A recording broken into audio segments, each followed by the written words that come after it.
Welcome back, everybody, to another episode of the Ultralord Show. With you forever, the Ultralord, your mother's favorite producer. Now, check it out. I didn't want to leave you guys too long without any videos. I've been a little bit busy with a lot of legal stuff and all this. It's been hectic in my life lately. But I am back, and I'm here to give you something a little bit fresh, a little new tutorial, or actually not even a tutorial, more of a review.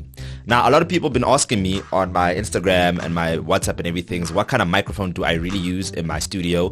If you guys seen the link on one of the top sides over there, you would have seen that I did a review on the SEX1A studio condenser microphone, and that was a mic that I used to use when I was still studying in college at PAS. But now, my real workhorse, all the great, fantastic music that we have been recording with, actually been using, and surprisingly or not, the St-1 Lanen Prodipe. Now, for the people who don't know what Prodipe is, I don't blame you. It's a French company, and they make a lot of great microphones used for different kind of applications, and this is kind of the standard baseline microphone or whatever like that. But anyway, the microphone will actually set you back by 2,500 Rand at that price range with all that kind of microphone. But let me actually show you how the microphone looks like. This is my baby, the studio workhorse. Without this microphone, I don't think Ultralord music production would have started, because this is like I said, this was my very first mic that I actually bought, and I been using ever since. I've been doing this stuff for like 9 years now, and this thing is been keeping me going. But check it out. I want to just tell you quick things about this microphone. This microphone is a cardio pattern microphone, meaning that it's more sensitive in the front over here than it is at the back. This is not a rear end or rear address microphone like my other broadcasting mics that I use, especially like the dynamic microphone you see over here. So you can't speak in front over here. You got to speak right here in the front. There is a 10 dB pad put on over here. It's a condenser mic, like I said, so it's very sizzly and high on that kind of stuff like that. I'll tell you more about the specifications right now. But this microphone, like I said, is a great mic for you to start off with and actually continue your career with. It's been 9 years. I haven't really thought about upgrading the microphone for the studio. It's been keeping me happy and all that kind of stuff. The microphone is an XLR. If you don't know what XLR is, I'll make a video about that so you know. But let me tell you about the specifications of the microphone. So what do you get in the box? So obviously you get the microphone, you get a clip, or the shock mount, or whatever you want to call it, and some documentations. Let me read to you on the side what it is. This is a true condenser microphone. The directivity characteristic is cardioid, which I just said, which means it's more sensitive in the front than it is at the back. Frequency response is 20 Hertz to 20 kilohertz. Sensitivity is minus 37 dB, whatever that is. The output impedance is 100 ohms. Load impedance is 1000 ohms, whatever that means, and all that stuff. But that's just too much number jumbo. No one really cares about all that kind of stuff. What we really care about is how does it sound. So I'm going to plug in the microphone right now, and you can hear for yourself how the mic sounds like. If it's going to be good for you and your applications for the studio or anything like that. So let's get it. So this is how the microphone sounds like. Like I said, from the front side where it's the most responsive and everything like that. If you guys want to hear even more how it sounds like a little bit closer, this is how it sounds like when it's closer. You have more of that radio rich deep voice and all that kind of stuff. But let me just show you how the frequency response with the microphone sounds like. So this is how the microphone sounds like from the front. This is when I turn it to a 90 degrees axis like this. This should be sounding a little bit dimmer, a little bit darker.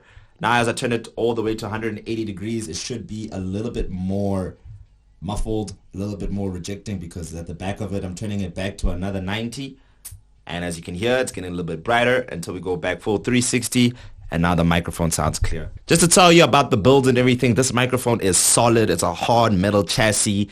The encapsule that's holding it, like this grill over here, it's really hard. Doesn't feel plasticky. You know, I've dropped this microphone God knows how many times, and I have still used it, and nothing has broken in it. That's how sturdy it is as well. Like I said, it has a high pass filter built inside the microphone, so if you do want to get rid of the low end rumble, especially if you're planning on recording bass or anything that's very bassy and stuff like that, you can filter it out in mic before it even comes to the processing. And one thing I've said about production, all that kind of stuff, the more you can do while in recording, the better. So that gives you that option, a little bit of flexibility over there. It does come with a 10 dB pad as well. So if you're recording really loud instruments like drums, orchestral, trumpets, whatever like that, you can reduce it in the microphone. And if you reduce it again in your interface, which most interface nowadays has like a 10 dB, that's 20 dB pad, so you can really make it really soft. You're recording really loud things. Really great for me as well when I've done a lot of Foley work and all that kind of things like that. What would I recommend you recording this mic for? Like again, this for me is the best workhorse I've ever had. Like anything that I've thrown at it, it has given me great results. Bass response is so fantastic that I've recorded bass guitar with this. I've recorded acoustic guitar, electric guitar, vocals, trumpets, drums, voiceovers, spoken word. I've taken this to record a couple of lines in the movies and dialogue and everything like that, and it has given me great results.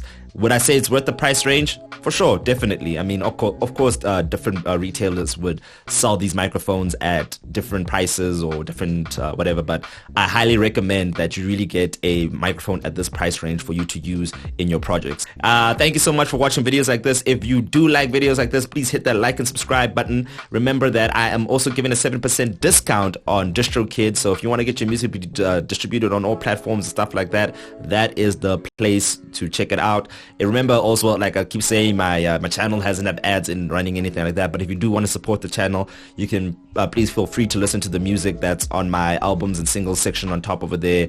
I'm using DistroKid, so there's ads running on there, so it's really helping me just to keep myself afloat and everything like that. Remember to comment, like, subscribe and all that kind of stuff, and stay blessed. I'll check you guys in the next one. Peace.